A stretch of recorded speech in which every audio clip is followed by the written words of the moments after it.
What happened during the Constitution itself, the Constitutional Convention? Generally, you could divide the convention into two halves. And the first half dealt especially with the question of the general structure of government, and above all, the relationship between the central government and the states. And that was also the part of the convention that was in some ways the most tense, because there was always the possibility that the convention might break up. It wasn't always a sure thing that it would pursue its goals and complete them and successfully make a proposal to the nation.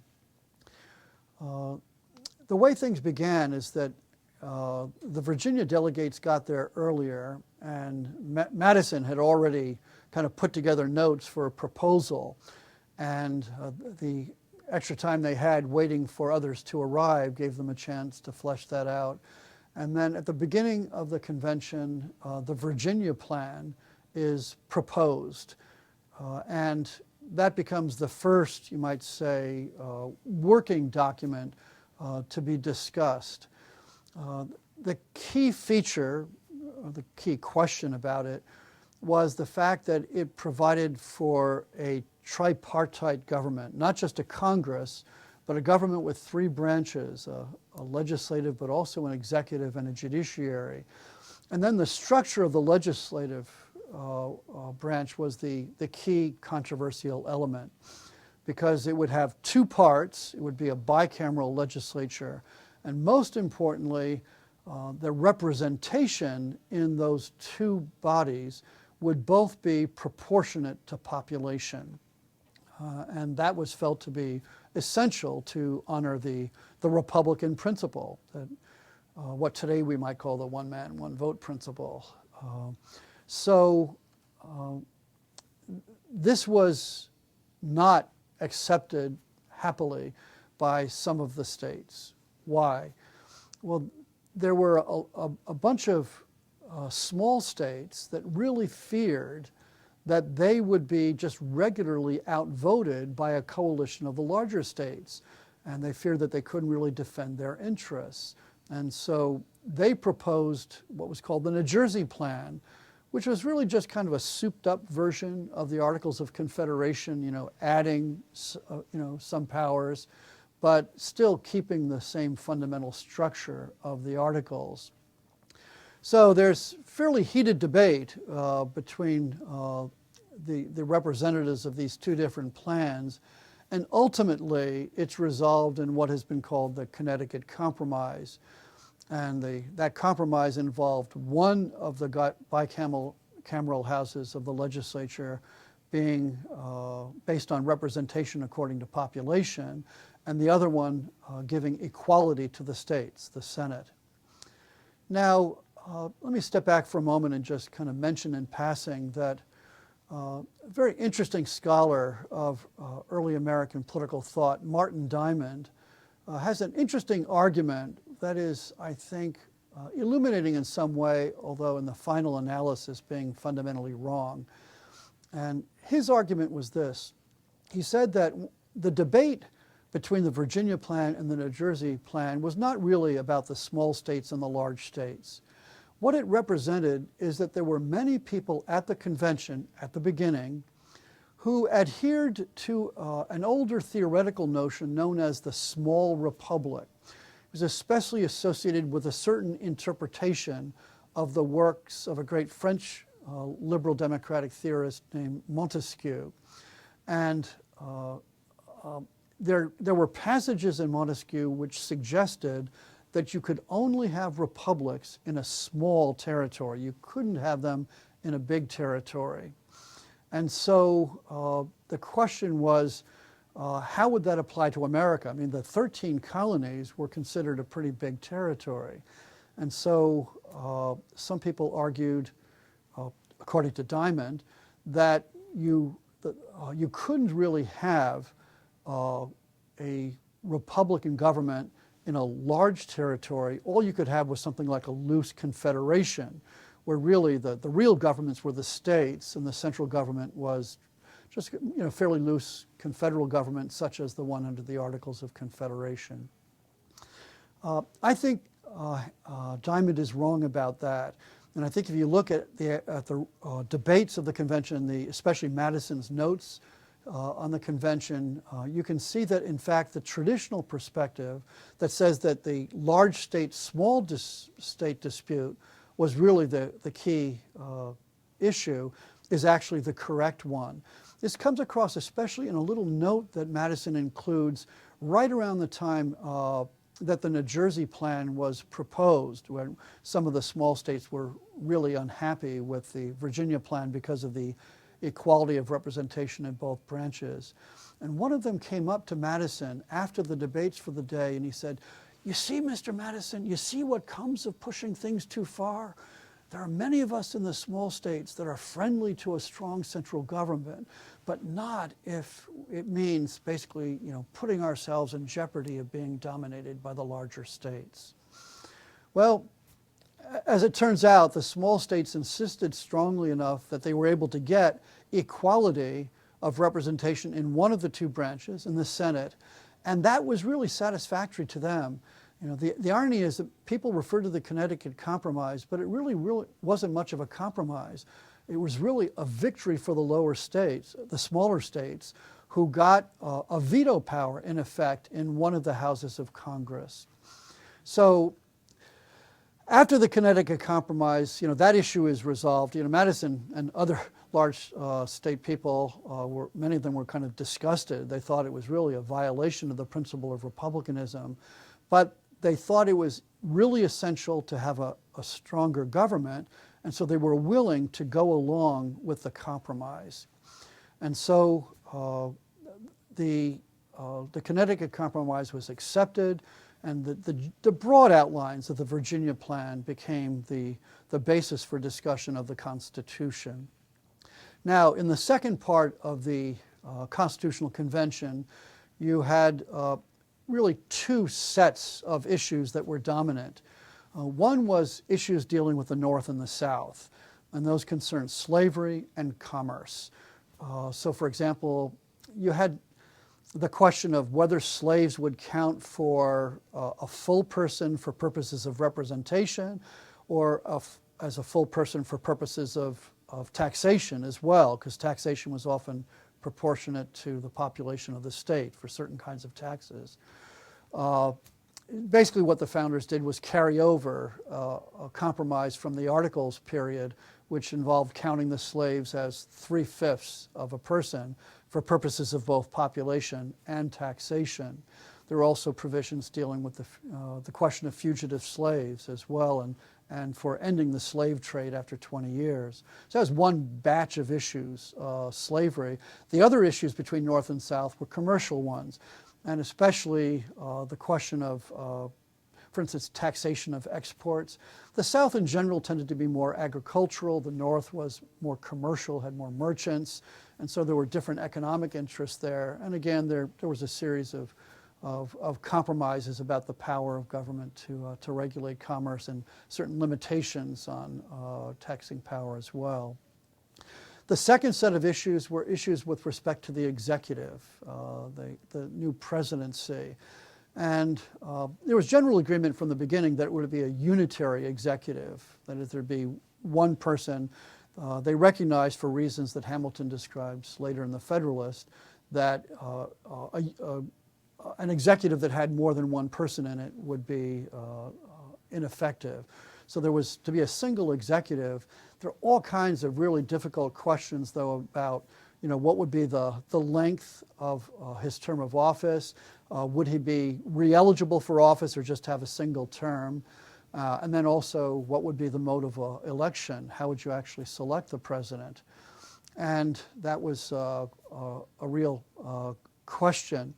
So, and part of the problem in the debate was that a lot of these questions were interrelated as well. So, for example, if you wanted to have a single presidential term, it tended to be a longer term, and then he wouldn't be able to be reelected. Or you might have a shorter term that would make it possible for him to be reelected.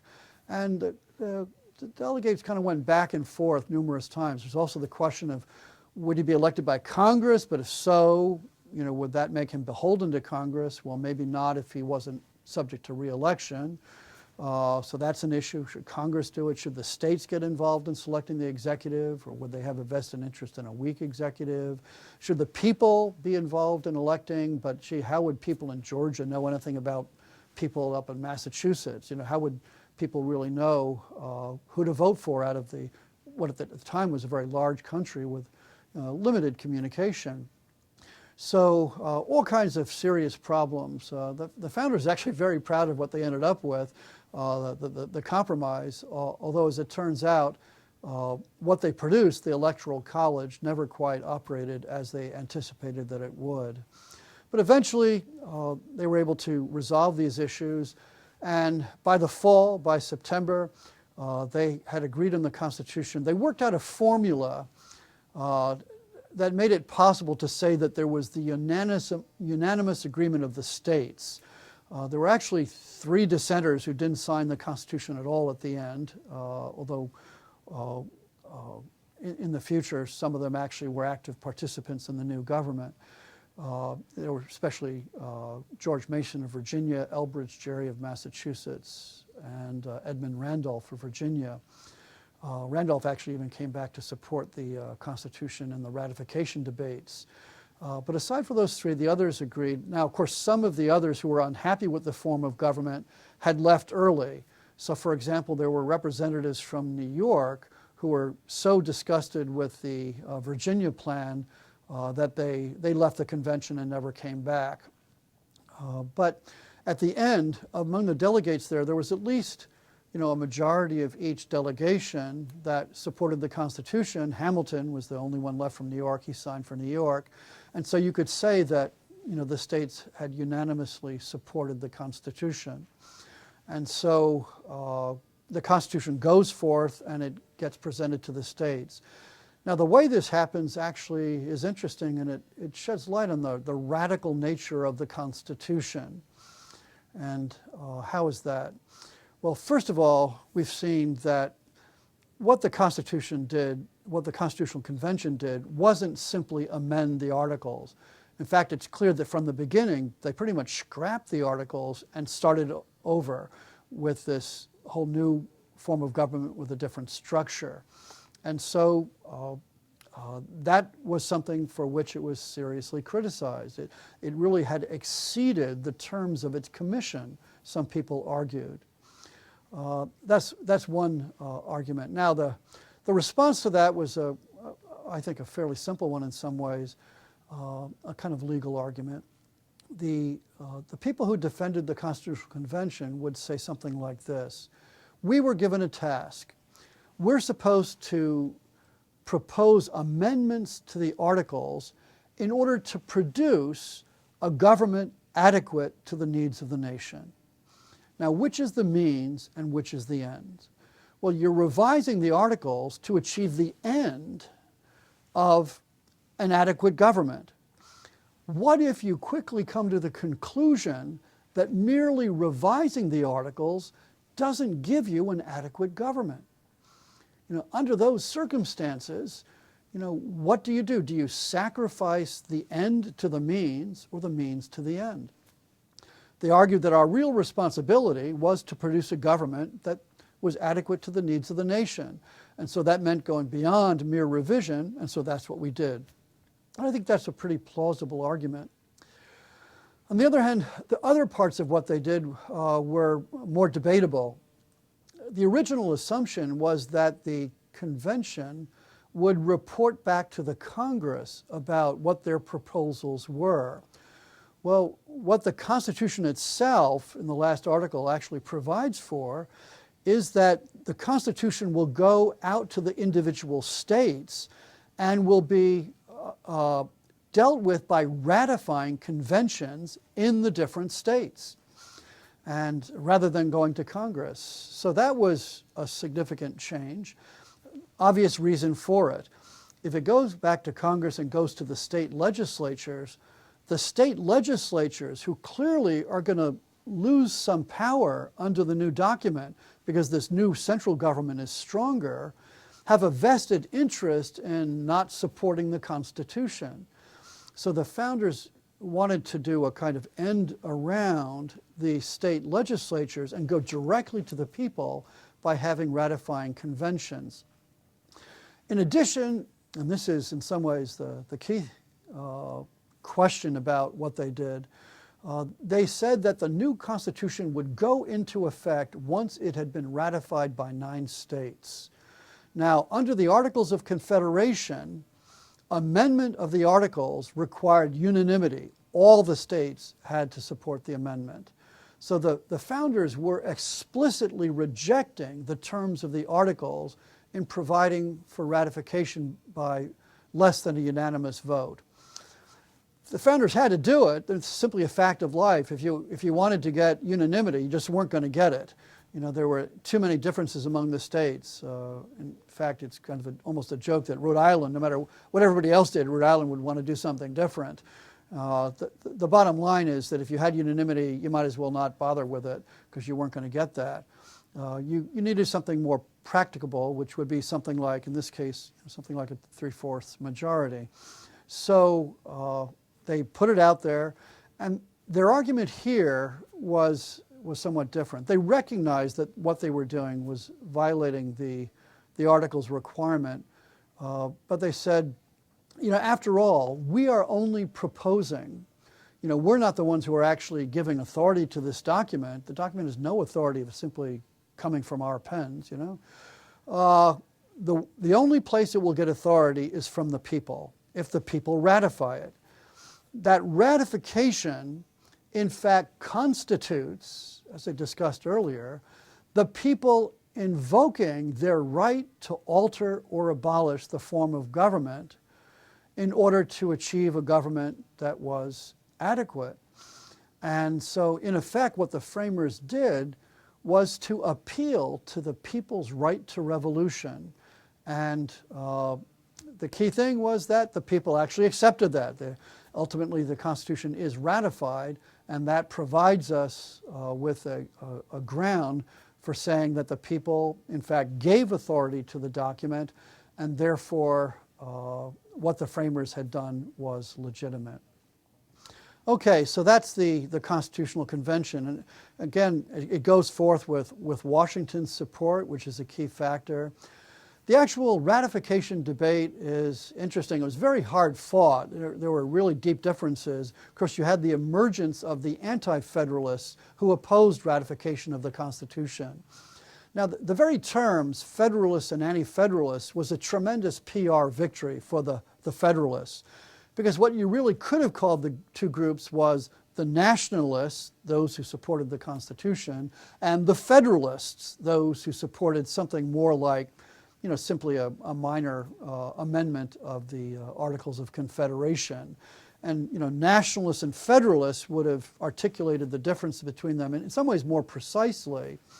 But in terms of PR, it wouldn't have been as attractive because of the fear of national government that many people had. And so the Federalists successfully took on the term Federalists and, in effect, stuck the opponents with the term anti-federalists, or that's how they've come to be known in history, and as in a kind of negative way, rather than as embracing a positive principle. So you have this debate between the Federalists and the Anti-Federalists, and as I said, the ratification struggle was a hard-fought battle. There was some interesting political goings-on in many of the states. Not everything entirely above board, probably. In Pennsylvania, there were a lot of complaints about how the Federalists rammed the approval through the ratifying convention there. Interestingly, some of the early states to support the Constitution were the small states. You know, they had successfully gotten what they wanted, and they signed on to the Constitution pretty quickly. Ultimately, the key issue is whether the bigger states would support it, and it came down in the end especially to Virginia and New York. You know, obviously, given the colonies, if Virginia and New York had not joined, you know, you would have had this division into three different geographic locations with two major states not involved, and that presumably would not have worked. So it came down especially to Virginia and New York. Virginia ratified the Constitution. a key element there was that Madison acceded to the demands of opponents that after ratification of the Constitution and its implementation, a Bill of Rights be added to the Constitution. And that willingness to compromise on that issue was a key element in getting Virginia to ratify. Of course, it didn't hurt to have people like Madison or John Marshall and other people defending the Constitution in the ratifying debates. Although they had pretty stiff opposition, especially in the form of people like Patrick Henry, a notable figure of the Revolution who had been a delegate to the original Constitution, but who didn't go because he smelt a rat, he said. He thought that it was kind of stacked with people who were going to produce a government much stronger than the one that he favored at the time. Although ironically, for local political reasons, after the Constitution went into effect, Henry became a Federalist in Virginia. So Virginia ultimately ratifies, and that in turn played a key element in New York, because at that point you had 9 states, and in some ways I guess there was a sense in New York, well, it looks like this is going to be ratified, so it doesn't make sense for us to hold out. So Hamilton had been a kind of one-man army at the ratifying convention in New York, just a brilliant debater, and likewise I think the willingness of some of the supporters of the Constitution to promise that they would agree to a Bill of Rights after the Constitution was ratified played a role there as well. A lot of the debate actually was based on economic interests and also, how would you call it, attitudes towards government. In general, coastal areas tended to be more pro-Constitution.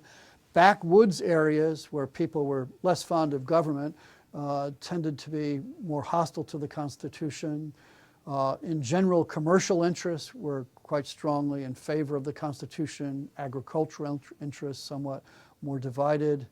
But at the end of a hard-fought battle, the Constitution was ratified. At this point, one thing I'll mention, going back to the Constitution itself, is that interestingly, 2 of the dominant figures in the early American era were not present at the Constitutional Convention. And these are 2 people who in fact are often regarded as the father of American liberalism and the father of American conservatism, although those terms probably aren't quite so applicable to the founding era's debates. But you have Jefferson and Adams not there, because Jefferson is off serving as ambassador to France and Adams is serving as ambassador to London. Both very influential, talented people. And in some ways, I think it can only be regarded as providential that they were not there at the Constitutional Convention. Because had they been there at the convention, they probably would have disagreed so much that it's very likely, I think, that the convention would have broken up without actually making a concrete proposal. Likewise, they weren't there for the ratification debates as well, although Madison was in touch with Jefferson continually by letter, by correspondence. But again, the fact that they weren't there, I think, may have contributed to the fact that the Constitution was successfully ratified. So this gives us some background to the next short course we'll be doing. In this course, we've looked at the Declaration of Independence and how it articulated a certain understanding of the purposes of government. We've contrasted it, especially with classical political philosophy, with other ways of looking at the purposes of American government. And then we turn to the transition from the Declaration to the Constitution, looking at the situation the framers faced with respect to republicanism, and then looking at the Articles of Confederation as our first experiment in trying to establish republican government, and then looking at the Constitutional Convention as the group that actually provided that first document, the document that became the Constitution of the United States, and then looked at a little bit at the debate about the Constitution at the Convention, and then the ratifying debate subsequently.